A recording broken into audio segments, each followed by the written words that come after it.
Mga Lodi, don't skip ads po tayo, maraming salamat sa patuloy ninyong pagsuporta. Paki-like and share naman dyan mga Lodi. At sa mga gustong mag-donate sa ating GCash or regular na load, mag-comment lang po tayo. Para patuloy tayong makapag-upload ng mga bagong kabanata. Marami pong salamat.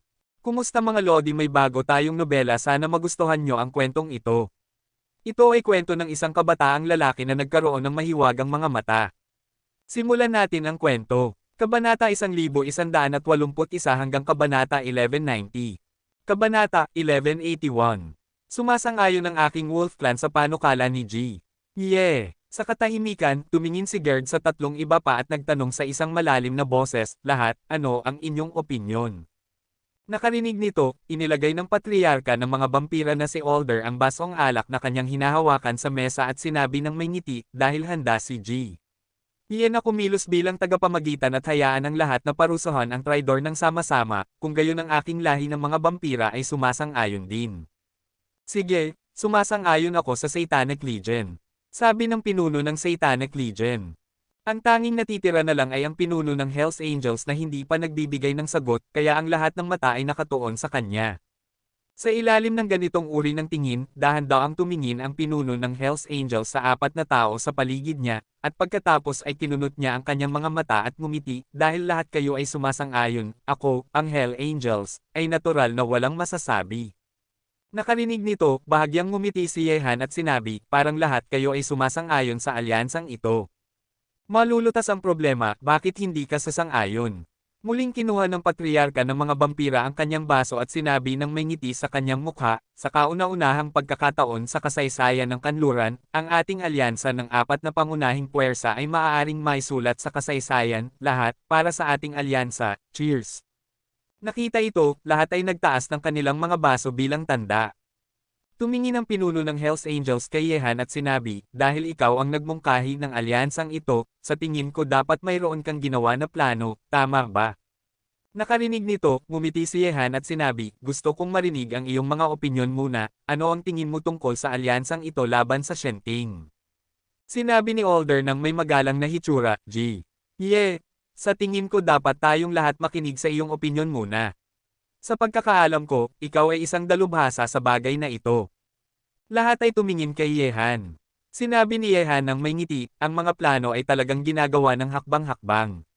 Gaya ng kasabihan, ang mga plano ay hindi makasabay sa mga pagbabago. Dahil lahat tayo ay napunta sa gitnang Europa, bakit hindi tayo magsimula dito muna? Narinig ko na may ilang mga master sa gitnang Europa. Gawin natin ito dito, dapat itong makapagdulot ng sakit sa Shenting. Magsisimula sa gitnang Europa. Ang mga salita ni Yehan ay nagdulot sa mga pinuno ng apat na pangunahing puwersa na mahulog sa pagmumuni-muni.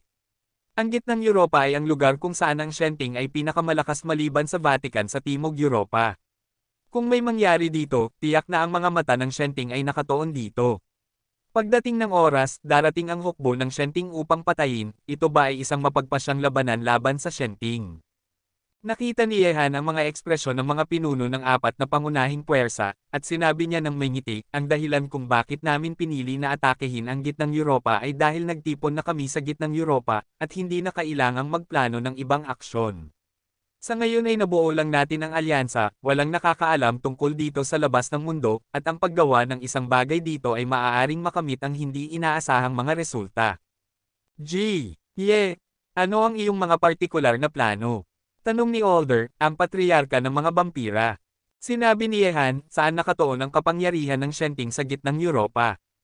Nasa Alemanya. Sinabi ni Alder, may isang simbahan sa Shenting, Hamburg, Alemanya, na nagpapahayag ng kanilang mga turo. Ang simbahang ito ang pangunahing guro ng kapangyarihan ng Shenting sa gitnang Europa. Sa pagkakaalam ko, mayroong 800 Silver Knights at 300 Golden Knights, mayroong 2 God's Punishment Elders na nakaupo sa gitnang Europa sa tuktok. Tama lang. Ngumiti si Yehan, mukhang ang pangunahing guro ay isang piraso ng taba para sa atin, kahit na hindi ko inaasahan na lunukan ang lahat ng piraso ng taba na ito, ngunit ang buhay ng 2 elders ng God's Punishment ay napagpasahan para sa akin. Nakarinig nito, nagliwanag ang mga mata ng mga pinuno ng apat na pangunahing puwersa. Magiging napakahirap para sa kanila na kainin ang dalawang Masters ng God's Punishment Elder ng mag-isa, hindi pa banggitin na mayroong 300 Golden Knights, 800 Silver Knights, at mayroon ding ilang mga puting obispo at Silver Knights sa ilalim ng kanilang jurisdiction sa mga estado at lungsod ng ibang mga bansa sa gitnang Europa. Sa buong gitnang Europa, ang kapangyarihan ng Shenting dito ay katumbas ng 1/3 ng kapangyarihan ng Shenting sa Vatican sa Timog Europa. Sinabi ni Yehan, lahat, kung gusto ninyong kainin ang Shenting, ang pangunahing guro sa gitnang Europa, alam kong magkakaroon ng mga paghihirap para sa alinman sa atin, ngunit hindi talaga mahirap para sa atin na magkaisa upang kainin sila. Kung aatake ka habang mainit ang bakal, aprobahan ang planong ito, at ngayon ay maaari tayong lihim na magpadala ng mga master sa gitnang Europa. Sige, ang aking Wolf Tribe ay naniniwala kay G. Yeah! Sinabi ni Gerd, papupuntahin ko ang aking Wolf Tribe Army sa gitnang Europa ngayong gabi, at maaari tayong kumilos laban sa pangunahing guro ng Shenting sa gitnang Europa sa pinakamahuli sa bukas ng gabi. Ano ang susunod? Tumingin si Alder kay Yehan at nag-isip, nagpadala tayo ng mga masters dito upang atakehin ang pangunahing guro ng Shenting sa gitnang Europa, ano ang plano pagkatapos nito? Maaari bang naghihintay tayo sa gitnang Europa para sa hukbo ng Vatican Shenting na dumating upang patayin tayo? Nakarinig nito, sinabi ni Yehan ng may ngiti, kung gusto nating harapin ang Shenting, wala tayong kapital para harapin sila ng harapan, kaya hindi tayo makakapaghintay para sa kanilang hukbo na patayin sila sa gitnang Europa. Kung maaari kang magtiwala sa akin, Yehan, pansamantala kung itatago ito muna, sa madaling salita, hindi ito makakasama sa lahat, at ang pagsakit sa iyo ay parang pagtulak sa aking sarili sa hukay ng apoy. Sa ngayon, ang apat na pangunahing puwersa at si Yehan ay nagkakaisa. Gusto ng mga taong ito na marinig ang kanyang plano na naaayon sa orihinal na intensyon ni Yehan. Mahirap garantiya na ang ilan sa kanila ay hindi babalik sa kalahati ng daan, kaya mabuti na sabihin ang kalahati ng plano para kahit na may bumalik, hindi nila malalaman ang kanyang kumpletong plano.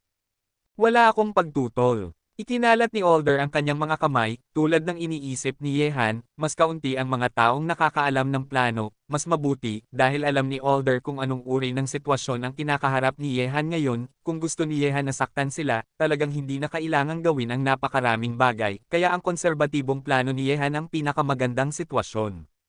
Sa kabaligtaran, kung alam ng lahat, mas magdududa sila, at natatakot sila na ang ibang partido ay mandaya sa kanila. Wala rin akong pagtutol. Sabi ng pinuno ng Satan Legion.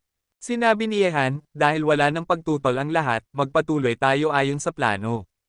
Kapag natipon na ang lahat ng ating puwersa, aatakihin natin ang pangunahing guro ng CEIBS. Kabanata 1182. G. Posible bang ang iyong kapangyarihan ay nakarating din sa Europa? Tanong ni Alder, at ang ibang mga tao ay tumingin din kay Yehan. Lahat sila ay nag-aalala tungkol sa sitwasyon sa silangan. Sa pagkakaalam nila, ang kasalukuyang kapangyarihan ni Yehan ay nasa silangan, at nagkaroon ng madugong paghaharap sa Black Dragon Society sa Japan. Nakaharap sa mga masters ng Black Dragon Society, ang pangkalahatang si Killing Lin-Chi ni Yehan ay pumatay ng hindi mabilang na tao sa kabilang panig. Paano kaya lumitaw ang kapangyarihan ni Yehan sa panahong ito? Europa. Sinabi ni Yehan ng may ngiti, ito ay isang alyansa na nakakaapekto sa interes ng ating lahat. Sa madaling salita, hindi kita bibiguin. Nakarinig nito, nagkatinginan ng apat at tumango. Ni-finalize ang plano, at umalis ang lahat sa kastilyo. Ang lahi ng mga vampira, ang Satanic Legion, ang Hells Angels, at ang Wolf Clan ay nagsimulang lihim na magpadala ng kanilang mga puwersa sa gitnang Europa. Umalis sina Yehan at ang iba pa kasama ang Wolf Clan. Gamit ang kanilang sariling mga koneksyon, kahit na nasa gitnang Europa sila, mahihirapan ang mga tao sa Shenting na hanapin sila. Sa makatuwid, mas mahusay na may tago ni Yehan at ang iba pa ang kanilang kinaroroonan kasama ang Wolf Clan. G. Ang mga miyembro ng aking Wolf Clan Legion ay makakarating sa gitnang Europa bukas. Sa pinahabang bersyon ng kotse, sinabi ni Gerd kay Yehan matapos ayusin ang lahat. Narinig ito, si Yehan, na nagpapahinga habang nakapikit, ay binuksan ang kanyang mga mata, at sinabi, Gerd, ang Wolf Army ang pinakamalakas na puwersa ng pakikipaglaban ng iyong Wolf Tribe. Umalis sila sa Wolf Tribe, kaya ang depensa ng Wolf Tribe ay walang laman. Para lang makasiguro, hayaan mong magkalat at magtago ang mga tao sa iyong Wolf Tribe ng ilang sandali. Nakarinig nito, kumunat ang noo ni Gerd at sinabi, G. Ibig mo bang sabihin na kung malaman ng Shenting na nag-alyansa tayo, aatakihin nila ang ating tribo? Hindi imposible. Sinabi ni Yehan, sa aking plano, gusto kong patulugin ang Shenting. Sa ilalim ng kabaliwan, mawawala ang kanilang katwiran, at maaari silang gumawa ng ilang mga baliw na bagay. Salamat G. Ye sa paalala. Ang mga mata ni Gerd ay nagpakita ng pasasalamat. Hindi niya alam ang plano ni Yehan, ngunit pinaalalahanan siya ni Yehan ngayon, na nangangahulugang ang puso ni Yehan ay nasa panig ng kanilang Wolf Clan. Gerd, ano ang pangalan ng pinuno ng Hells Angels? Sa sandaling ito, biglang nagtanong si Yehan. Sinabi ni Gerd, ang matandang Hells Angel ay tinatawag na iyan, bakit bigla kang nagtanong tungkol sa kanya, G? Wala lang, nagtataka lang ako.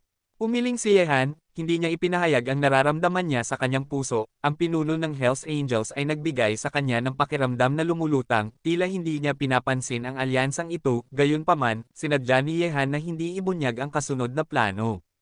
Orihinal na naisip ni Yehan na patutol ang lalaking ito, ngunit hindi ito ginawa ng kabilang partido, na nagdulot ng kaunting hindi mahuhulaan. Ang iyong mga tao ay talagang nakarating sa Europa. Tanong ni Gerd, nakatingin kay Yehan. Nakarinig nito, ngumiti si Yehan at sinabi, Gerd, makikita mo ito bukas ng gabi kapag inaatake mo ang pangunahing guro ng Shenting sa gitnang Europa. Natural, ang mga tao ni Yehan ay hindi nakarating sa Europa. Lihim na nakipaglaban si Silly Ben sa Timog Asya, at nagpakita ng mataas na profile si Lin Chi sa Silangang Asya. Gayunpaman, mayroon ding sariling lakas si Yehan sa kanluran. Ang puntong ito, matapos makarating si Yehan sa kanluran, naisip ko na ito, at oras na para makita ng mga taong iyon sa laboratorio ni Old John ang kanilang liwanag, ngunit para sa kaligtasan ni Old John, ayaw sabihin ni Yehan sa iba ang pinagmulan ng kapangyarihang ito. Tumango si Gerd at nagpatuloy, dahil pinili ng ating Wolf Clan na makipagtulungan sa iyo, lubos kaming nagtitiwala sa iyo. Ngumiti si Yehan at sinabi, nagtitiwala rin ako sa Wolf Clan, Gerd. Dahil ang pangunahing guro ng Shenting sa gitnang Europa ay matatagpuan sa Hamburg, Alemanya, kung gayon pumunta tayo sa Hamburg ngayong gabi, at makatipid tayo ng isa pang biyahe bukas. Pupunta sa Hamburg ngayong gabi. Kumunat ang noo ni Gerd. Nagpatuloy si Yehan, Gerd, may kasabihan sa China na ang mga sundalo ay hindi napapagod sa panlilinlang. Natatakot ako na hindi kailanman naisip ng Shenting na pupunta tayo sa kanilang kampo sa gitnang Europa at gagawa ng operasyon sa ilalim ng kanilang mga ilong. Sige, kung gayon pumunta tayo sa Hamburg ngayong gabi. Sinabi ni Gerd, pero, kailangan mo bang ipaalam sa tatlong lalaking iyon? Hindi na kailangan. Sinabi ni Yehan, mas kaunti ang mga taong unang pumunta, mas mabuti. Masyadong maraming tao. Kung kumilos tayo ng maingat, maaaring hindi tayo matuklasan ng korte, ngunit sa sandaling masyadong maraming kapangyarihan ang pumasok sa Hamburg, hindi maiiwasan na hindi nila ito mapapansin ng maaga. Gayunpaman, ang tatlong lalaking iyon ay magmamadali sa Hamburg bukas ng gabi, walang pagkaantala. Hamburg, ang pangalawang pinakamalaking lungsod sa Alemanya, ay ang pinakamalaking sentro ng kalakalan sa Alemanya. Dumating sina Yehan at ang Wolf Clan dito noong hapon. Lubos silang pamilyar sa gitnang Europa at sa Wolf Clan.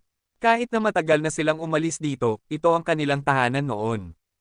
Pagdating sa Hamburg, sina Yehan at ang iba pa ay sumunod sa mga lobo patungo sa isang underground castle.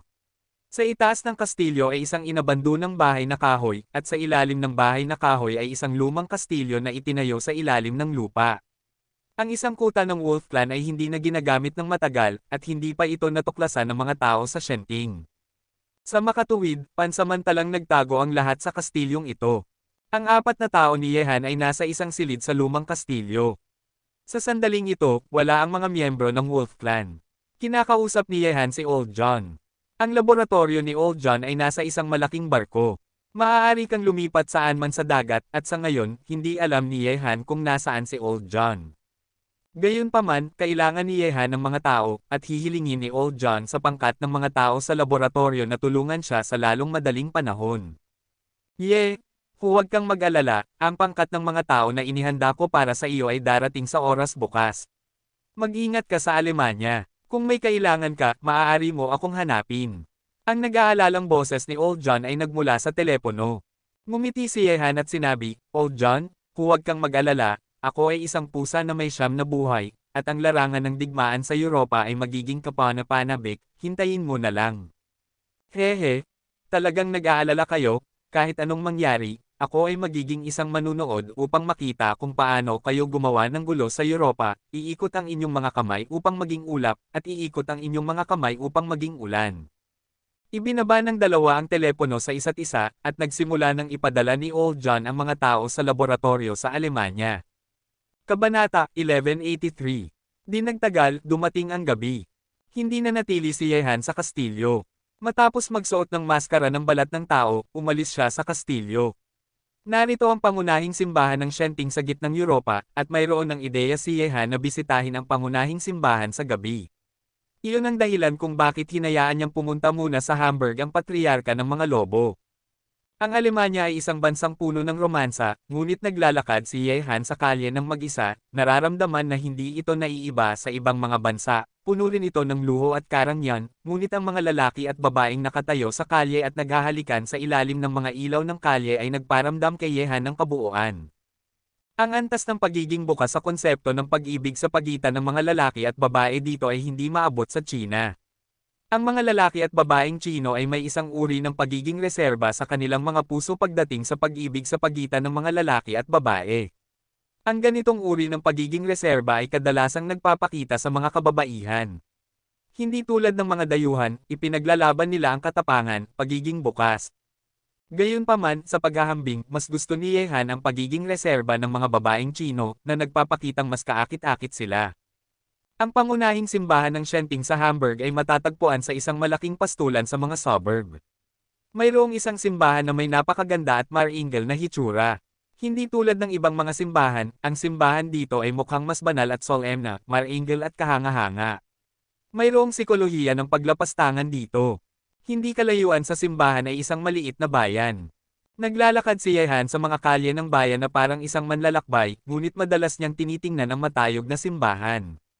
Sa loob ng simbahang iyon, nararamdaman niya ang presensya ng dalawang sarado at makapangyarihang aura. Ang pangunahing simbahan ng Shenting sa gitnang Europa ay matatagpuan dito, ngunit sa ibang mga bansa sa gitnang Europa, mayroon pa ring maraming mga obispo na nakasuot ng puti na nagpapalaganap ng mga turo at nagre-recruit ng mga mananampalataya, at ang bawat obispo na nakasuot ng puti ay may isang silver knight.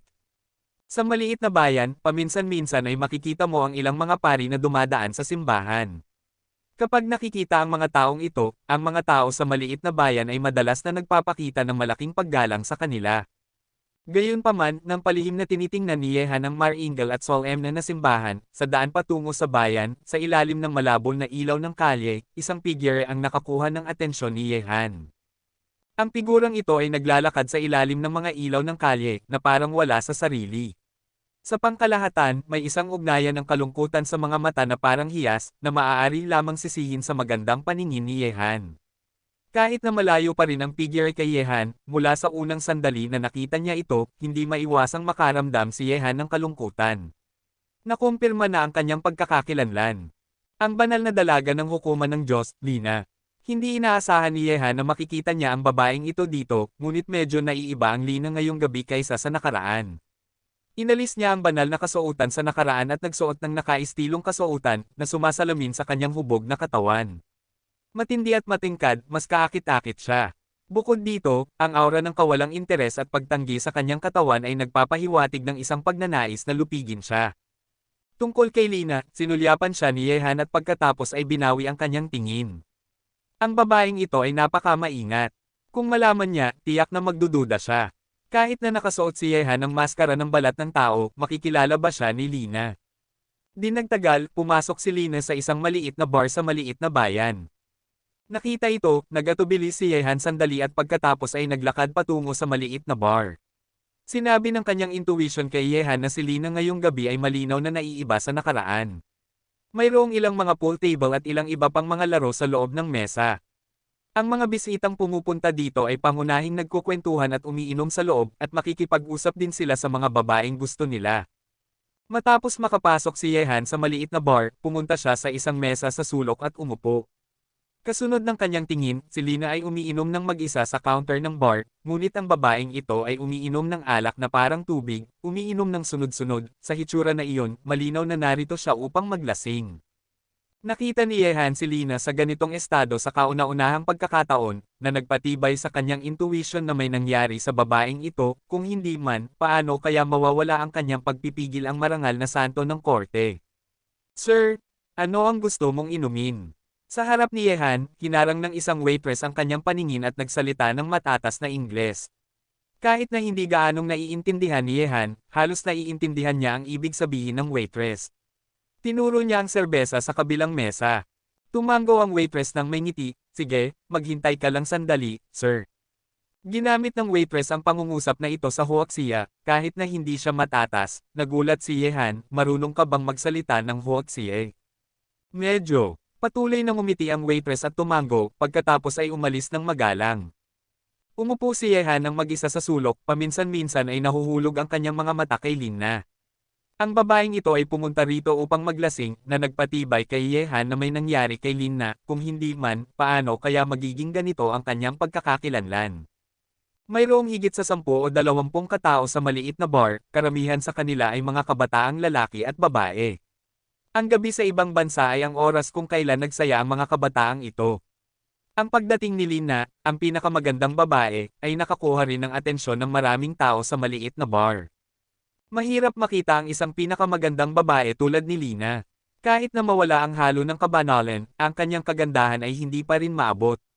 Ang kanyang kalungkutan at walang interes na ugali ay mas nagpapahirap na tanggihan siya. Hindi, nakita na naglalasing ng mag-isa si Lina, dahan-daang lumapit ang isang binata sa isang mesa ng alak na hindi kalayuan sa kanya, papalapit sa bar. Hoy, Miss Beauty, pwede ba kitang bilhan ng inumin? Umupo ang isang gwapo at kanluraning binata sa isang mataas na dumi sa tabi ni Lina at nagtanong ng may ngiti sa kanyang mukha. Tungkol dito, tila hindi narinig ni Lina, at patuloy pa rin siyang umiinom ng mag-isa, ngunit dahil sa pagkagambala ng iba, ang kanyang aura ay naging mas malamig. Nakita na hindi tumugon si Lina, ikinumpas ng binata ang kanyang mga daliri sa waiter na lalaki sa bar at sinabi, George, bigyan mo ng inumin ang babaeng ito. Babayaran ko ang pagkonsumo ng babaeng ito ngayong gabi. Tumango ng may pag-unawa ang waiter na nagngangalang George. Matapos uminom si Lina ng isang baso, nagsalin ang waiter ng isang baso ng alak at inilagay ito sa harap niya, ngunit ang baso ng alak ay binago. Ang mga ganitong bagay sa maliit na bar na ito ay hindi gaanong nangyayari, at maraming beses nang nagawa ng bartender na nagngangalang George. Magandang babae, sana magkita tayo ngayong gabi at mag-toast. Tinaas ng binata ang kanyang baso kay Lina nang may ngiti sa kanyang mukha. Lumingon si Lina at sinulyapan siya, ang kanyang ekspresyon ay walang interes, umalis ka. Kabanata 1184. Nakarinig nito, nanigas ang ekspresyon ng binata, ngunit hindi siya sumuko. Isang regalo mula sa Diyos para sa kanya ang sa wakas ay makaharap sa isang napakagandang babae. Napanatili ng binata ang magalang na kilos at patuloy na ngumiti, mukhang may nakakaabala sa ginang. Maaari ba akong magkaroon ng karangalan na maging paksa ng pagtitiwala ng ginang? Nakarinig nito, sinabi ni Lina ng may malamig na ekspresyon, sino ka ba? Anong karapatan ang mayroon ka, ayaw kong ulitin ito sa ikatlong pagkakataon, umalis ka kaagad sa paningin ko. Ikaw, matapos mabaygo ng 2 beses, hindi na napigilan ng binata, pekeng. Gayunpaman, isang baso ng alak ang biglang natapon sa mukha ng binata, na nagdulot ng pagtawa ng lahat ng nakakita sa lugar na ito. Hindi kailanman naisip ni Yehan na si Santalina ay magkakaroon ng ganoong matigas na panig. Malanding, putok, bago pa man sumigaw at magmura ang binata, isang bote ng serbesa ang malakas na nabasag sa kanyang ulo. Nagulat si Yehan sa pangyayaring ito. Mukhang nababaliw din ang santo. Nakakita ng magandang palabas, biglang nagkagulo ang mga tao sa bar. Hindi pangkaraniwan ng isang lalaki na sexual na inaatake ng isang babae. Bumagsak ang bote ng serbesa, na nagdulot ng pag-agos ng dugo mula sa ulo ng binata. Nakita ito, ilang kasamahan ng binata ang naglakad papalapit ng may ingay. Ang pagbuo ng 5 malalaki at 3 mataba ay nakakatakot pa rin sa mga tao. Teka, huwag mong takutin ang magandang babaeng ito. Pinunasan ng binata ang dugo sa kanyang mukha, sinulyapan niya si Lina ng may pangungutya, at pinigilan ang kanyang mga kasamahan na bumalik sa kanilang mga posisyon, dahil hindi pa tapos uminom si Lina ng baso ng alak, at kapag natapos na niya, oras na para gantihan siya ng binatang ito. Malinaw na hindi ito ang unang pagkakataon na nahaharap ang binata sa ganitong sitwasyon, kaya kaya niyang pigilan ang kanyang hininga. Talagang hindi ko namalaya na ang babaeng ito ay may ganoong personalidad noon. Tumawa si Yehan at uminom ng mag-isa. Bihira makita ang mga oriental na lalaki dito, lalo na ang mga gwapo at matangkad na oriental na lalaki tulad ni Yehan. Sa makatuwid, madalas na tumitingin sa kanyang posisyon ang maraming babae sa bar, at matapang na dinidilaan ang kanilang mga labi ng diretso sa kanya. Ang nakakaakit na elemento ay malinaw na nakikita. Sinulyapan ni Yehan. Para sa mga babaeng ito, syempre walang interes, kahit na nagpadala ng senyales ang mga babaeng ito sa kanya, hindi niya ito nakita. Di nagtagal, lumipas ang mahigit sa kalahating oras. Si Lina, na nagiinom ng mag-isa sa bar, ay malinaw na medyo lasing na. Nakahiga na siya sa bar, malabo ang kanyang mga mata. Lumapit ang kanyang kasamahan at madaling tinulungan si Lina na lumabas ng bar. Nakita ito, palihim na umiling ang lahat sa bar, isang magandang repolyo ang malapit ng maagrabyado ng mga baboy. Kumunat ang noo ni Yehan, gaano man kalasing si Lina, hindi siya magiging ganoon kalasing, tama ba? Maaari bang nainom niya ang baso ng alak kanina? Nakita ni Yehan ang mga kilos ng waiter sa bar kanina. Orihinal na naisip ni Yehan na napansin din ito ni Lina, ngunit ngayon ay tila malinaw na nalinlang ang babaeng ito. Agad na naglagay si Yehan ng ilang perang papel sa mesa at umalis sa bar. Madilim ang gabi at napakatahimik. Matapos lumabas si Yehan sa bar, nakita niya ang mga kabataang iyon na nagmamaneho kay Lin na papasok sa kotse, ngunit hindi alam ni Lin na kung paano lumaban. Mukhang may utang sa akin ang babaeng ito. Ngumisi si Yehan, lumapit at pinagsasaksak ang mga kabataang iyon mula sa likuran. Ang mga lalaking ito ay naging walang buhay nang hindi nakikita ang anino ni Yehan, sa lupa. Tinitingnan si Lina na nakaupo sa likurang upuan na malabo ang mga mata, hinawakan ni Yehan ang kanyang kamay upang maramdaman ang pulso, at agad na kumunat ang kanyang noo. Ang babaeng ito ay hindi isang simpleng panlilinlang, kundi isang malaking panlilinlang. Binigyan siya ng aphrodisiac. Sa oras na ito, isang walang buhay na katawan ang sumandal sa katawan ni Yehan, at ang manipis na mga labi ay aktibong lumapit kay Yehan, at nagsimulang punitin ang damit ni Yehan. Nakita ito, ang espiritual na enerhiya sa katawan ni Yehan ay ipinadala patungo sa katawan ni Lina sa nakaraan, hindi problema na sugpuin ang gamot na ito gamit ang aura sa kanyang katawan. Babae, kung makikilala mo ako, nag-iipon ka ng kabutihan sa iyong nakaraang buhay. Ngumiti si Yehan, gayunpaman, ang ngiti sa mukha ni Yehan ay naging matigas sa isang iglap dahil may isang banal na kapangyarihan sa katawan ni Lina na lumalaban sa aura na kanyang ipinadala.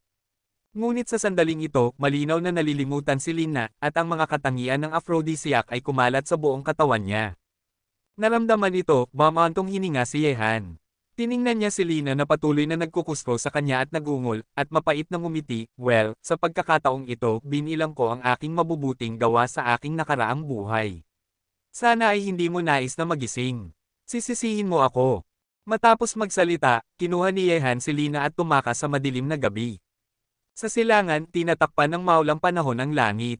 Sa itaas ng langit, umuulan ng ambon. Sa pantalan sa Kobe, Japan, isang barkong pangkalakal ang nagmumula sa malalayong dagat. Sa kubyerta, hawak ni Linchi ang isang teleskopyo at tinitingnan ang sitwasyon ng pantalan, ang ambon ay nabasa na ang kanyang mahabang buhok.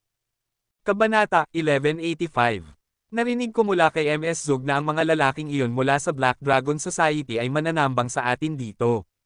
Mukhang ang mga pagong na ito ay nagpadala ng maraming master sa Bangzai Kingdom ng ilang beses, ngunit hindi tayo natatakot sa kanila. Sa pagkakataong ito, patayin natin sila sa kanilang lungga para maglaro. Maglaro tayo. Ibinaba ni Linchi ang kanyang binocular, at ang mga mata na natatakpan ng mahabang buhok ay kumikinang ng dugo.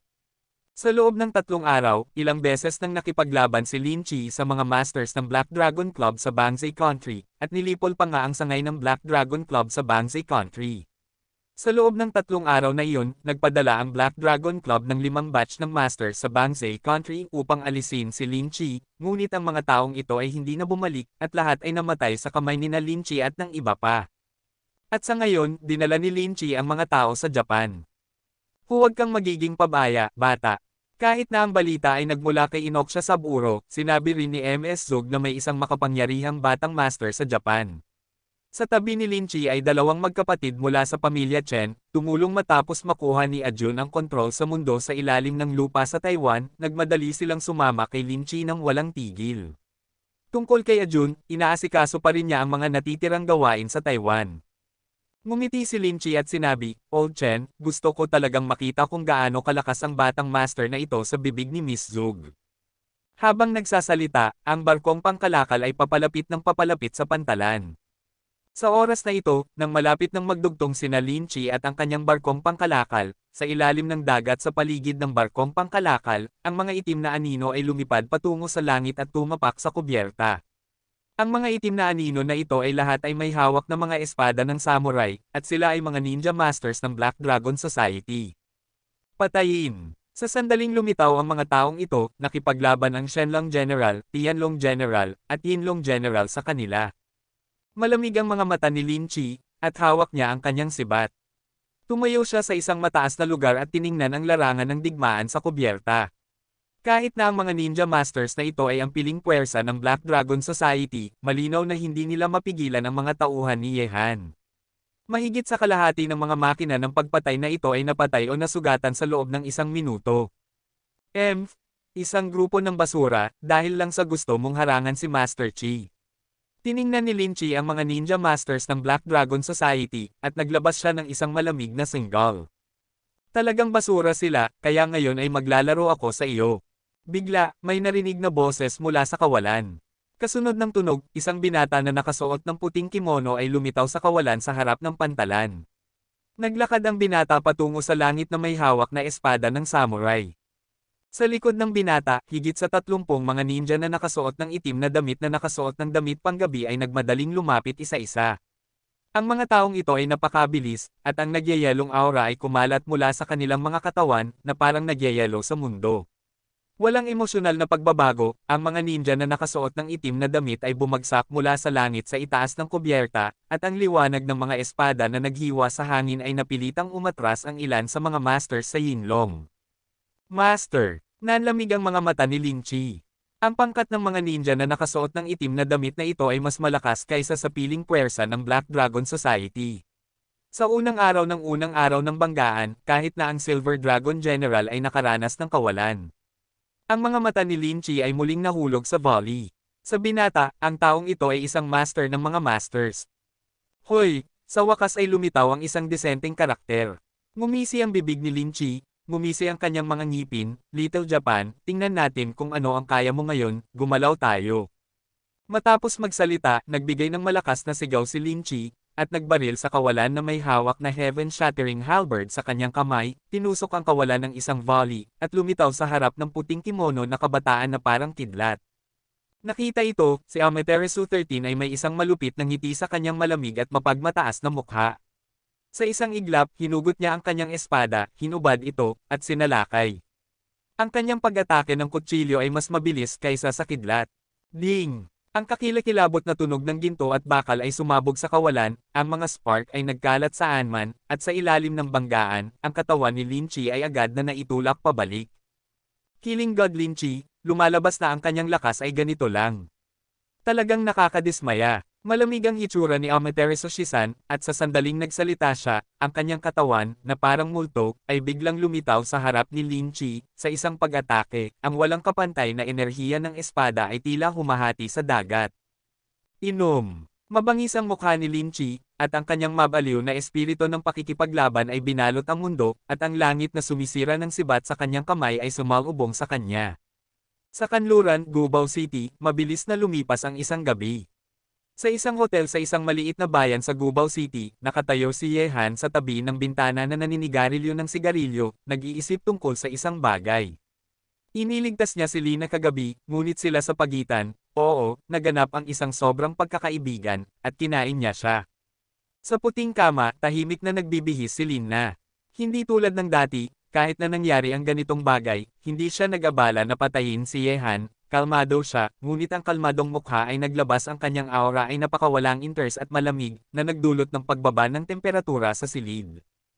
Ayaw mo bang magsabi ng kahit ano? Sa kalmadong ito, itinapon ni Yehan ang kanyang sigarilyo upang masira ang katahimikan.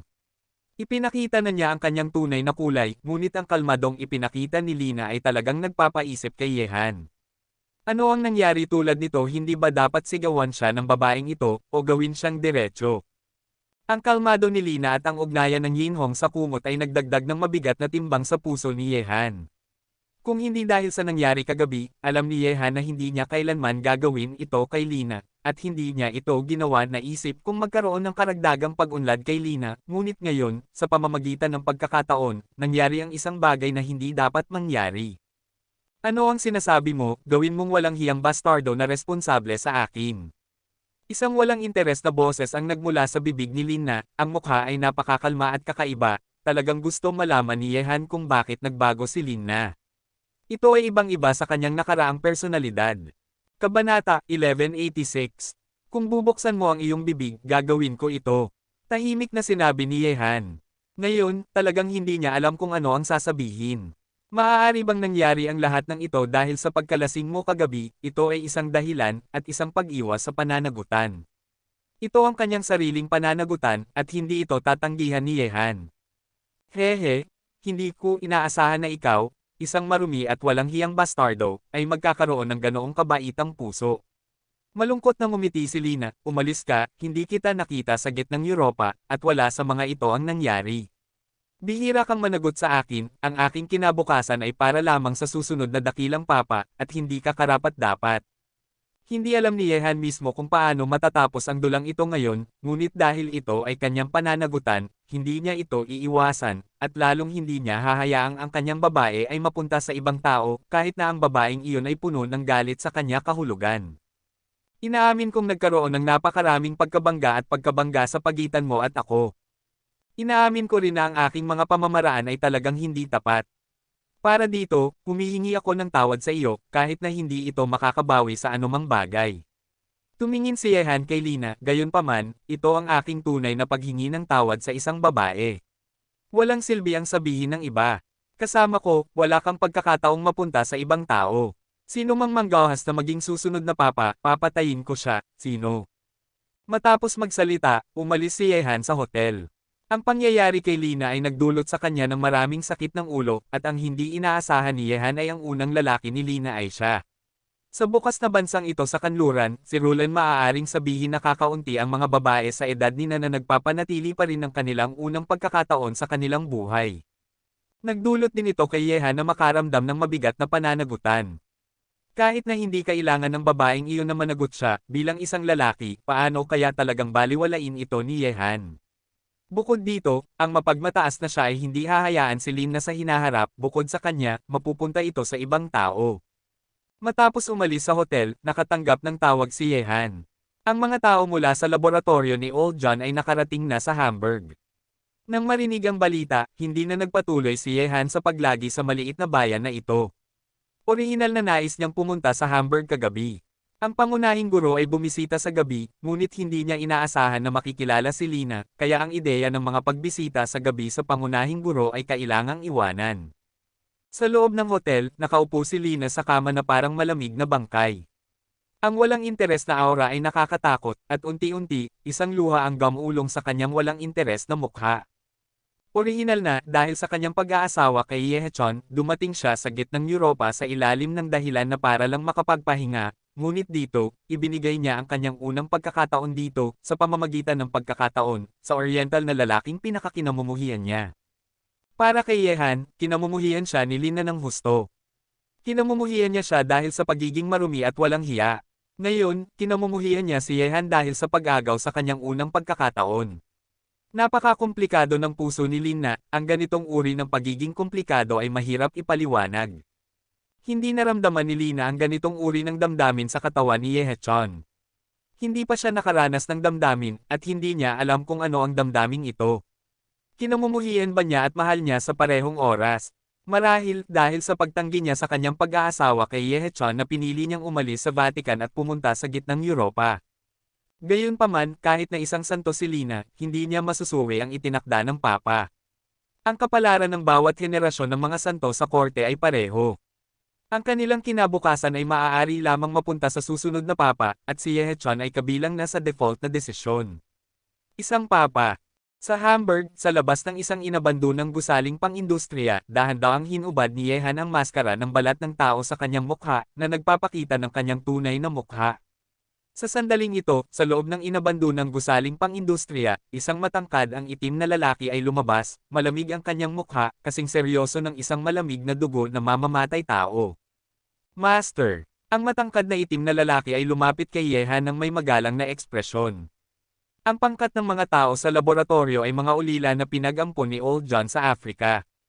Ang edukasyon at buhay na natanggap nila mula noong pagkabata, lahat ay mula sa matanda John. Ano ang ibinigay ni John? Para sa mga taong ito, si Old John ay ang kanilang muling ipinanganak na mga magulang, at para kay Old John, ang mga taong ito ay nagsumite rin ng kanilang katapatan. Pinakilala ni Old John ang mga taong ito kay Yehan bilang ang master, at hindi sila tumutol. Tumingin si Yehan sa itim na lalaki na mas matangkad sa kanya, at sinabi, wala akong ugali na mag-ampon ng mga alipin. Ang mga tao sa paligid ko ay mga kapatid na nakipaglaban ng magkasama. Mula ngayon, tawagin mo akong G. Yeah! Nakarinig nito, nagulat ang itim na lalaki, pagkatapos ay tumango siya at sinabi, Opo, G. Yeah! Ano ang pangalan mo? Tanong ni Yehan. Sinabi ng itim na lalaki, bumalik kay G. Yeah! Ang pangalan ko ay Sonny. Tumango si Yehan at sinabi, ang mga taong sumama sa iyo ay pamumunuan mo sa hinaharap, pero na, dalhin mo ako upang makita sila. Sa pamumuno ni Sonny, ang dalawa ay pumasok sa inabandonang gusaling pang-industriya. Sa loob, mayroong isang grupo ng mga itim na lalaki na kasing tangkad ni Sonny. Ang mga taong ito ay mukhang seryoso at nakatayo ng magkakasunod na parang mga sundalo na parang tumatanggap ng pamumuno. Ang pagsusuri ay average, mayroong 18 sa mga taong ito sa kabuuan, at ang bawat isa sa kanila ay katumbas ng mga sobrang tao na mandirigma na nilikha ng Coal Country noon, at ang kanilang kakayahan sa pakikipaglaban ay maihahambing sa Great Governor sa China. Siyempre, dahil sa pagkakaiba sa pisikal na fitness, ang mga taong ito ay malakas din at mahina, tulad ni Sonny, siya ang pinakamalakas sa mga taong ito, ngunit wala sa mga tao dito ang magiging mas mababa kaysa sa antas ng domestic superintendent. 18 tao sa kabuuan, makikita na nagastos ng malaki si Old John dito. Dapat mong malaman na 13 sobrang tao na mandirigma lamang ang ginawa gamit ang mga mapagkukunan ng Coal Country, kahit na 8 sa kanila ay nailigtas ni Old John. Nagastos ng malaki, ngunit huwag kalimutan na kumuha si Yehan ng maraming genetic na gamot mula kay Old John para magamit ng mga tao ng Tianlong. Kung hindi kinuha ni Yehan ang mga genetic na gamot na ito, kung gayon ang bilang ng mga masters na ginawa sa laboratorio ni Old John ay magiging mas mataas kaysa sa bilang sa harap niya. Nagkita tayo sa kauna-unahang pagkakataon. Tumingin si Yehan sa pangkat ng mga tao sa harap niya at sinabi, hindi ako magaling sa pagbili ng puso ng mga tao. Kahit na magkakaiba tayo ng nasyonalidad at kulay ng balat, alam kong ang mga taong makikipaglaban sa akin sa hinaharap ay lahat ito ang aking kapatid, ngunit ang kapatid ay hindi lamang pag-uusapan, kundi ang paggawa nito sa pamamagitan ng mga praktikal na aksyon. Magkakaroon ng labanan ngayong gabi. Ang mga gustong makipaglaban sa akin ngayong gabi ay susunod kay Sonny. Matapos ang labanan, lutisin ko ang iyong mga kahinaan para sa iyo. Hindi nagtagal si Yehan sa inabandonang gusaling pang-industriya na ito. Ang lakas ng mga taong ito ay talagang napakahusay, ngunit kung ang mga taong ito ay talagang handang sumunod sa kanya ay kailangang masubukan. Kahit na lubos na pinagkakatiwalaan ni Yehan si Old John, ngunit sa Yehan dito, kung gusto mong makita ang katapatan ng mga taong ito, dapat mo munang tingnan ang mga aksyon ng mga taong ito. Ang pagdating ni Sonny at ng kanyang partido sa pagkakataong ito ay nagdala rin kay Yehan ng 4 na patak ng genetic potion na ang pinakamarami ng maibibigay ni Old John. Muling binalot ng gabi ang lungsod. Sa oras na ito, sinamahan na ni Yehan ang mga miyembro ng Wolf Clan sa isang maliit na bayan na hindi kalayuan sa pangunahing guro. Sa maliit na bayan na ito kagabi, nagkaroon ng relasyon si Yehan kay Lina. Higit pa sa pagkakaibigan. Sa labas ng banal na simbahan, sina Yehan, ang pinuno ng Wolf Clan, ang pinuno ng mga vampira, ang pinuno ng Satan Legion, at ang pinuno ng Hells Angels ay lahat ay dumating dito. Siyempre, kasama nila ang kanilang mga puwersa sa likod nila. Isang makapangyarihang aura ang sumabog mula sa 5 tao na tumatakip sa madilim na kalangitan sa gabi, at agad na nag-alarma sa God's Punishment Elder sa simbahan sa harap nila. Kabanata 1187. Lahat, simulan na ang pagkilos. Nagkatinginan ng 5 kay Yehan, at naging 5 itim na liwanag sila, at lumipad patungo sa simbahan. Sa pagdating ni Yehan at ng iba pa, isang nakakatakot na aura ang binalot sa kalangitan sa gabi. Ang paggalaw na ito ay agad na nag-alarma sa dalawang elders ng God's Punishment na nakaupo na namamahala sa pangunahing guro. Parating na ang isang master. Sa loob ng simbahan, kumunat ang noo ng dalawang elders ng God's Punishment at isang malamig na liwanag ang sumilay sa kanilang mga mata. Sa susunod na sandali, ang dalawang elders ng God's Punishment ay nawala, na lumitaw sa kalagitnaan ng hangin ng simbahan na parang teleported. Whoosh whoosh whoosh! 5 matitingkad na tunog ang nagmula sa kalangitan sa gabi, tulad ng matatalim na espada na tumutusok sa langit. Mapangahas! Sino ka? Walang interes na tiningnan ng dalawang God's Punishment Elders ang 5 sumasabog na itim na anino, ang kanilang mga boses ay nag-ugong sa kalangitan sa gabi, at agad na nagulat ang mga master sa buong simbahan. Ang taong gustong kumuha ng iyong buhay. Ang 5 kayehan ay huminto sa kawalan sa tapat ng dalawang God's Punishment Elders, at ang masamang hangarin ay sumabog, na binalot sila. Ang mga lobo, mga vampira, ang Satan's Legion, ang Hell's Angels, ikaw na mga hayop na erehe, at ikaw, Yehan, talagang nagsama ka sa kanila. Nakita sina Yehan at ang dalawa, nagulat ang mga ekspresyon ng dalawang God Punishment Elders, kailan nagsama ang pangkat ng mga taong ito. Wala silang nakuha na balita mula sa Shenting. Matandang lalaki, talagang iniisip mo bang mga banal na anghel ka? Tumawa si Yehan at sinabi, ngayong gabi, kami, ang mga erehe na tinatawag mo, ay lubusang sisirain ka. Gusto kong gamitin ang kanilang dugo para sa aking hapunan. Dinilaan ng patriarka ng mga vampira na si Alder ang kanyang mga labi, ang kanyang dugo ay sabik na kagatin ang mga leeg ng dalawang God's Punishment Elders kaagad. Mga hayop na erehe, nakasalalay kung mayroon kang lakas. Nang masabi iyon, ang mga mukha ng dalawang God's Punishment Elders ay napakasama. Hindi nila kailanman naisip na ang 4 na magkakasalungat na puwersa ng Wolf Clan ay magkakaisa, at maging si Yehan, isang malakas na kalaban, ay sumali, na hindi kanais-nais para sa kanila. Sa isang iglap, sa nakapalibot na kawalan, lumitaw ang mga Golden Knights ng God Court, 300 Golden Knights, ito ay isang napakamalakas na puwersa, kasama ang dalawang God's Punishment Elders at 800 Silver Knights, kahit na ang kasalukuyang kapangyarihan ni Yehan ay ganap na naisaaktibo, mahirap sirain ang puwersang ito. Mga mandirigma ng God Court, patayin ang mga ereheng ito. Malakas na sumigaw ang dalawang elders ng God's Punishment. Nakita ito, ngumisi ang patriarka ng mga vampira na si Alder, mga mandirigma ng aking Blood Legion, dumating na ang iyong hapunan, gamitin ang iyong mga pangil upang punitin sila. May isang pagsabog ng ingay sa kawalan, at ang mga tao ng Blood Race Legion, na parang malalaking taon na ibon, ay lumipad sa malalayong kalangitan sa gabi gamit ang kanilang mga itim na pakpak, na tinatakpan ang langit at ang araw, habang sa parehong oras, ang Wolf Clan Legion at ang Satan Legion, ang Anghel na Legion ng Hell's Angels, ang 4 na puwersang ito ay sumabog sa 4 na direksyon, mahigit sa 700 katao, at ang momentum ay makapangyarihan.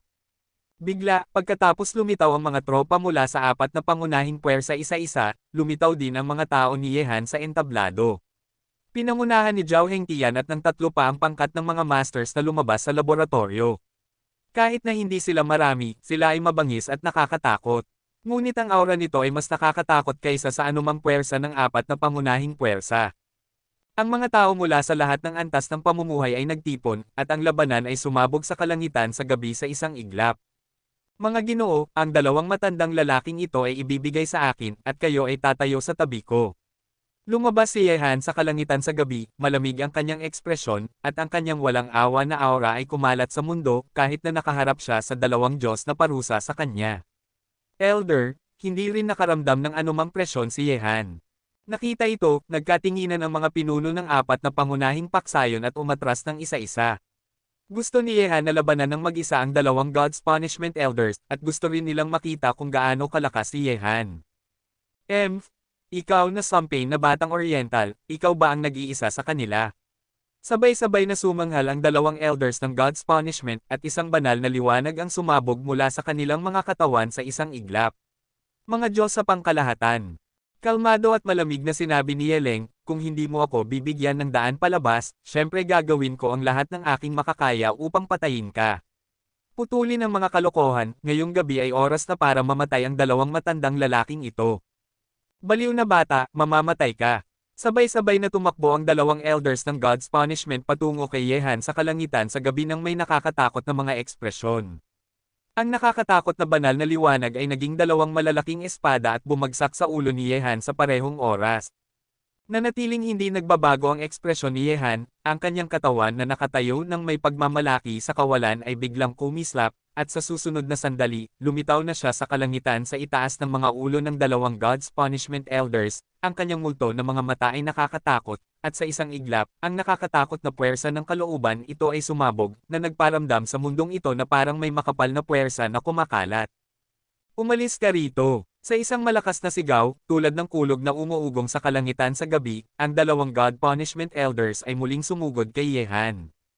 Ang banal na liwanag ay tila naglilinis kay Yehan, ito ay napakakatakot. Kabanata 1188. Gagamitin mo lang ang buhay ninyong dalawa para subukan kung gaano kalakas ang aking kapangyarihan. Tumawa si Yehan, at isang pagsabog ng napakatalim na aura ang nagmula sa kanyang katawan sa isang iglap. Sa sandaling iyon, parang 1,000 palaso bigla, ang buong mundo ay tila nakakulong sa mga alon ng malamig na masamang hangarin, at walang makatataka sa gitna nito. Ang nakasisilaw na liwanag ay kumislap mula sa katawan ni Yehan. Ito ay isang gintong liwanag, tulad ng isang nag-aapoy na araw, na kumikinang sa kalangitan sa gabi. Ang gintong liwanag na iyon ay nagdulot ng hindi pagtingin ng mga tao ng direkta dito. Ang pagtingin lamang dito ay parang ang kanilang kaluluwa ay malalagpasan. Ano ba ang nakakatakot na kapangyarihan? Ano ba ito? Nadama ng mga pinuno ng apat na pangunahing puwersa ang kataas-taasang matalim na aura sa pagitan ng langit at lupa, at lahat sila ay kumunat ang kanilang mga mata upang tingnan si Yehan. Ang kulay ng takot. Putol. Sa sandaling ito, si Yehan ay naghiwa ng mabangis gamit ang kanyang espada, at sa sandaling iyon, ang gintong kapangyarihan na kasing ningning ng nag-aapoy na araw ay nagtipon sa kanyang espada. Ang sikat na Diyos ay parusahan ang matanda at hinampas palayo. Boom! Nagbanggaan ang mga pag-atake ng dalawang panig, at mayroong isang umuugong na tunog ng banggaan. Gayunpaman, ang gintong liwanag ng espada ni Yehan ay walang kapantay at makapangyarihan, tulad ng isang sirang palaso, sinisira ang mga pag-atake ng dalawang God's Punishment Elders na parang isang sirang palaso. Ang kanilang mga pag-atake, na nakaharap sa gintong liwanag ng espada ni Yehan, ay parang isang piraso ng tofu, madaling nasira. Naramdaman ito, isang ekspresyon ng pagkamangha ang sumilay sa mga mata ng dalawang elders ng God's Punishment. Sa kanilang mga mata, ang gintong liwanag ng espada na iyon ay bumagsak sa itaas ng kanilang mga ulo.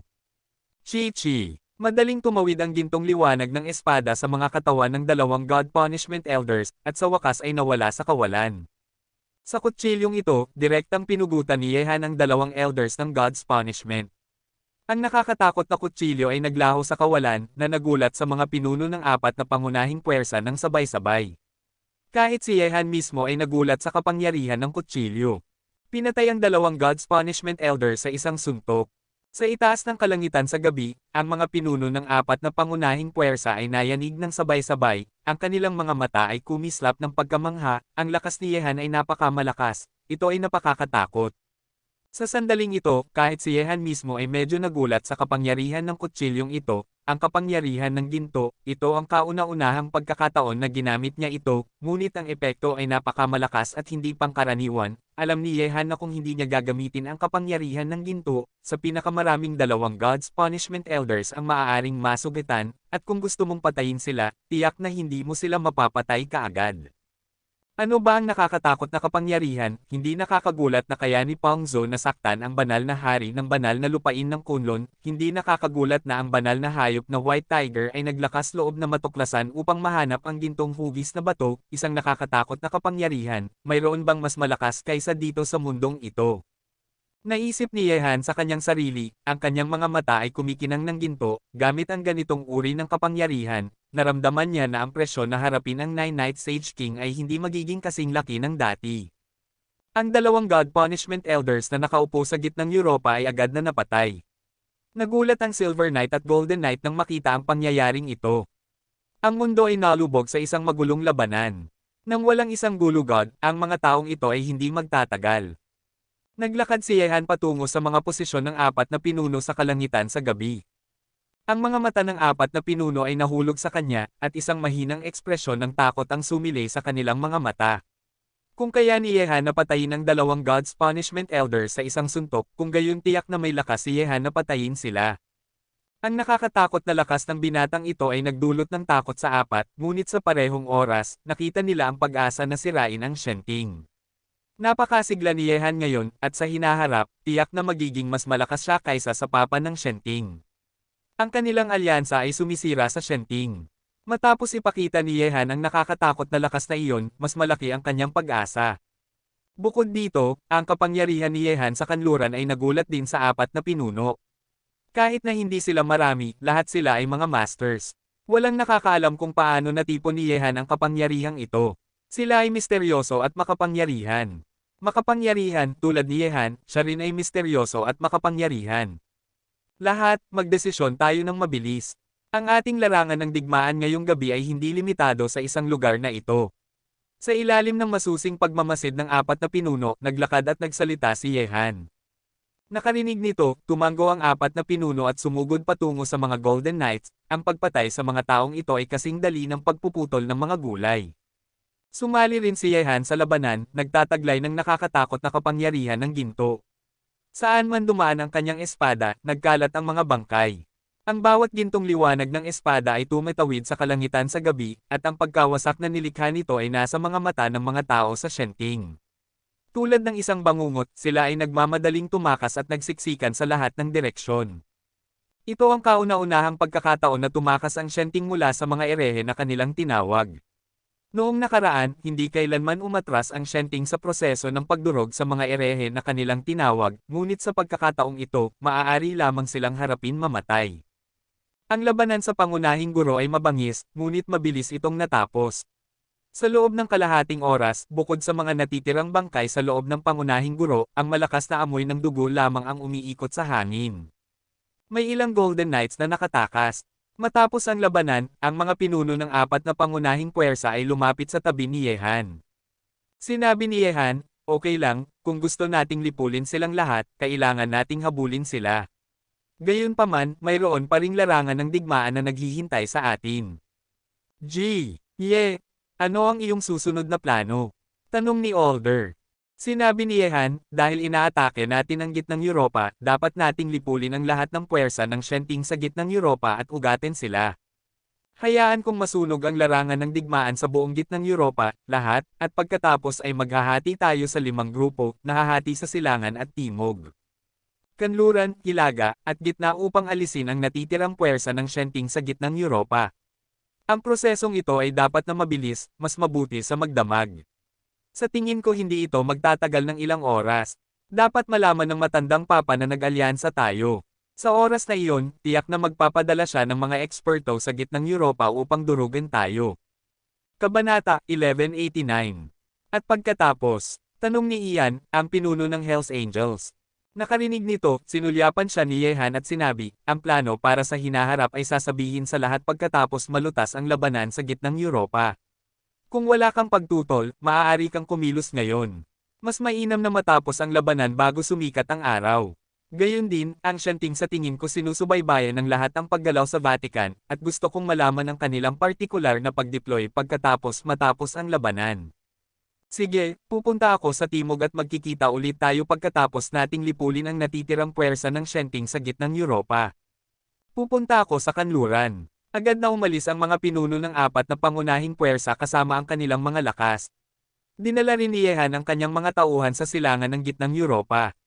Matapos patayin ang 2 elders ng God's Punishment at kunin ang pangunahing guro ng Shenting sa gitnang Europa, bukas, ang mga kanluraning puwersa ay nakalaan na malaman na nag-alyansa siya sa apat na pangunahing puwersa. Sa oras na iyon, kikilos din ang Cold Country. Sa makatuwid, dapat kumilos ng mabilis si Yehan, at harapin ang lahat ng kapangyarihan ng Shenting sa gitnang Europa sa loob ng isang gabi. Kahit na medyo nagmamadali ang oras, dapat makipagkarera si Yehan sa oras. Mayroong 5 simbahan sa silangan kung saan pupunta sina Yehan at ang iba pa, at ang bawat simbahan ay may simbahan. Ang obispo na nakasuot ng puti ay nakaupo na namamahala, at lahat sila ay nasa ilalim ng jurisdiction ng arsobispo ng korte sa gitnang Europa. Gayunpaman, matapos patayin ang pangunahing guro, ang nagulat kay Yehan ay ang babaeng si Lin na ay wala roon. Orihinal na nag-aalala si Yehan na kung makikilala niya ito, hindi siya makakalaban o makapatay, na magiging problema. Sa kabutihang palad, umalis na si Lina sa pangunahing guro. Napakaligit ng isang gabi, at ang gabing ito ay nakalaan na maging isang walang tulog na gabi para kina Yehan at ng iba pa. Tumakbo sila sa paligid ng mga pangunahing lungsod sa silangan ng gitnang Europa at nagsimula ang madugong mga pagpatay. Sa pagpatay, sa ibang mga direksyon ng gitnang Europa, nagaganap din ang madugong mga pagpatay sa ilalim ng apat na pinuno na tumatakbo sa buong gabi. Sa gabing ito, ang labanan ay kumalat sa buong gitnang Europa. Sa gabing ito, wala rin silang tulog para sa Shenting. Timog Europa, Vatican, ang punong tanggapan ng Court of God. Alas 3 na ng madaling araw, at ang mga mensahe ng kagipitan mula sa buong gitnang Europa ay nagdulot sa Papa na bumangon mula sa kama sa gabi at maglabas ng isang emergency edict. Papa, ang kanyang mukha ay kasing pula ng puwit ng unggoy. Isang grupo ng basura, hindi mo man lang alam kung kailan nagsama ang mga sampay na ereheng ito. Malungkot ang hitsura ng Papa. Sa ibaba, daan-daang mga kardinal ay tahimik at mabigat ang kanilang mga puso. Sampain kayehan? Sampain ka mga vampira, sampain ka mga lobo, sampain ka mga erehe. Galit, sunod-sunod na sinabi ng Papa ang apat na sumpain, maiisip mo kung gaano siya kagalit sa sandaling iyon. Kagalang-galang na Papa, ikalmayan mo ang iyong sarili. Ngayon ay pinatay na tayo ng mga ereheng ito sa buong gitnang Europa. Dapat tayong tumugon sa lalong madaling panahon. Hindi natin dapat hayaang makita ng mga tagalabas ang biro at hayaan ang mga mananampalatayang ito na magdusa sa puot ng ating korte. Sa ibaba, ang dakilang banal na anak na si Yehi ay nagsalita ng may nakamamatay na tingin sa kanyang mukha. Sa pangunahing bulwagan ng God Court, nanatiling tahimik ang lahat ng mga kardinal. Ang usapin ng gitnang Europa ay naiulat na pabalik sa God Court. Nag-alyansa sina Yehan at ang mga lobo, mga vampira, ang Satan Legion, ang Hell Angels at iba pang puwersa, na nag-twist sa isang lubad, at nilipol siya ay naging pangunahing guro ng Shenting sa gitnang Europa. Nagalit ang Papa, at ang daan-daang mga kardinal sa ibaba ay natakot na magsalita. Sa pagkakataong ito ay nilipol ang arsobispo ng gitnang Europa, at hindi nila alam ang kapangyarihan ng alyansang ito ng maaga. Sino mang magsalita sa oras na ito ay magderanas ng galit ng Papa.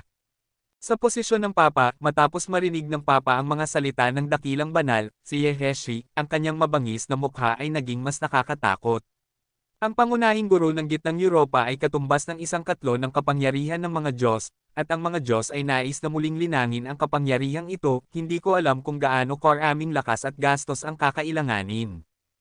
Isang mabigat na pagkawala, bilang isa sa mga pinakamahusay na superpower sa kanluran, ang Shenting ay ang kauna-unahang pagkakataon na nakaranas ng gayong kahabag-habag na pagkawala.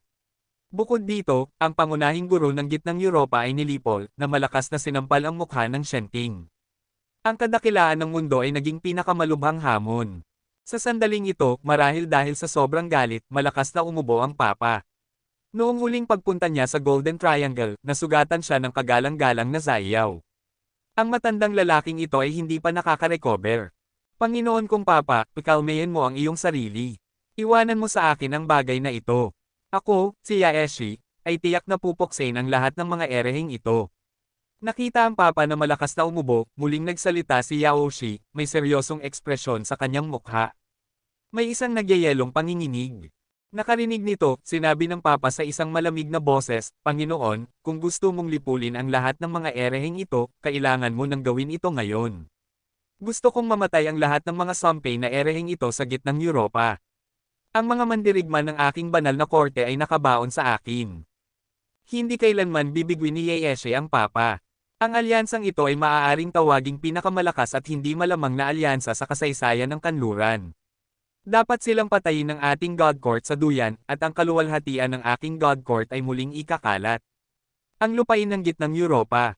Isang gabi, ginugol sa pagtakbo at pagpatay, natapos din ni Yehan at ng iba pa ang labanan ng mag-umaga, at hindi nag-atubiling ang mga pinuno ng apat na pangunahing puwersa. Ang kapangyarihan ng Shenting sa gitnang Europa ay ganap na nilipol sa magdamag. Ganap na nilipol ang kapangyarihan ng Shenting sa gitnang Europa, at sa susunod na araw, ang pangyayari ay kumalat na parang apoy sa lahat ng panig. Ang Shenting, isa sa mga pinakamahusay na superpower sa kanluraning mundo, na nakaharap sa kanila, maliban sa Atlantis, na hindi kasangkot sa mundo, walang kapangyarihan ang maaaring mas malakas kaysa sa kanila, at walang sinuman ang naglakas loob na atakihin sila.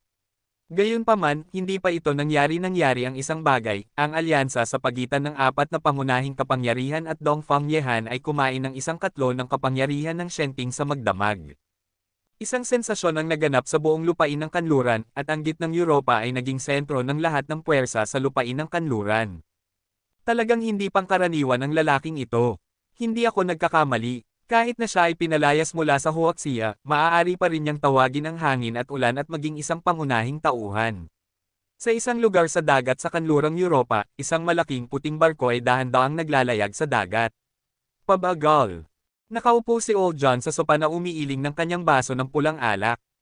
Ngumiti siya. Simula nang hilingin sa kanya ni Yehan na ipadala ang mga tauhan ng lab sa gitnang Europa, hiniling ni Old John kay Mendala na bantayan ang gitnang Europa.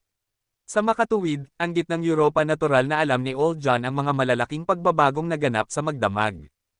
Ang kapangyarihan ng Shenting sa gitnang Europa ay ganap na nilipol sa magdamag. Tahimik na dumating ang lalaking ito sa kanluran at hindi inaasahang nag-isa ang apat na magkakasalungat na puwersa ng Wolf Clan, ang lahi ng mga vampira, ang Satanic Legion, at ang Hells Angels. Bukod dito, hindi siya kumilos. Paano niya nagawa iyon? Nakaupo hindi kalayuan, si Mendala ay nakaupo hindi kalayuan, may kakaibang liwanag na sumilay sa kanyang magagandang mata, at isang matalim na kutsilyo ang nahawakan sa kanyang kamay na gawa sa jade. Maraming mga trick na dapat laruin. Kabanata 1190. Nakarinig nito, sinabi ni Old John ng may ngiti, Miss Mendala, para kay Ye, wala siyang hindi kaya sa mundong ito. Nagawa niya maging isang hindi kilalang mahirap na bata patungo sa kung nasaan siya ngayon, salamat sa kanyang puso. Gamit ang isang matalinong isip at pambihirang lakas, ang mga ganoong natitirang mga lalaki ay bihira, totoo bang hindi ka naaakit, Miss Mendala? John, huwag mong sabihin na gusto mong baguhin ang iyong karera at maging ang pinakabatang buwan na humahawak ng pulang linya. Inikutan ni Mendala ang kanyang mga mata, hindi niya itinanggi na ang kahusayan ni Yehan ay bihira sa mundo, ngunit bumantong hininga si Old John at sinabi, masyadong mabigat ang presyon kay Ye.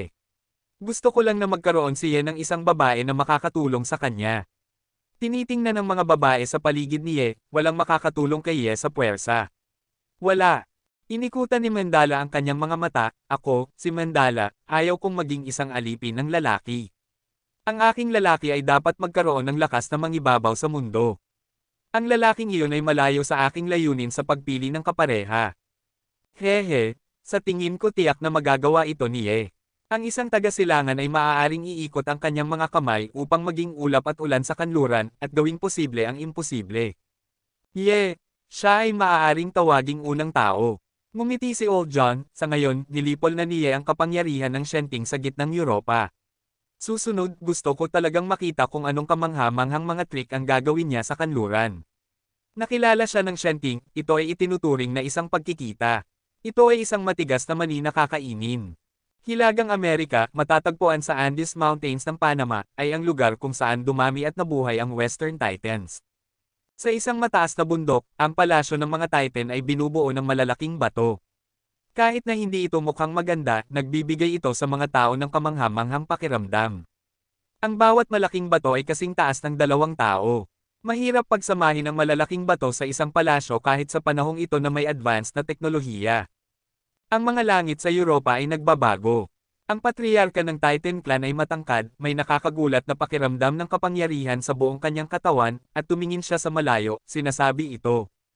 Sa itaas ng palasyong ito, mayroong maraming mga masters ng mga Titan, at si Taishan, ang henyo ng mga Titan, ay naruroon din. Ang mga Titan, ito ay isang lahi na sumasamba sa kapangyarihan. Sinasabi na ang mga Titan ay walang hanggan na mas malakas kaysa sa Wolf Clan.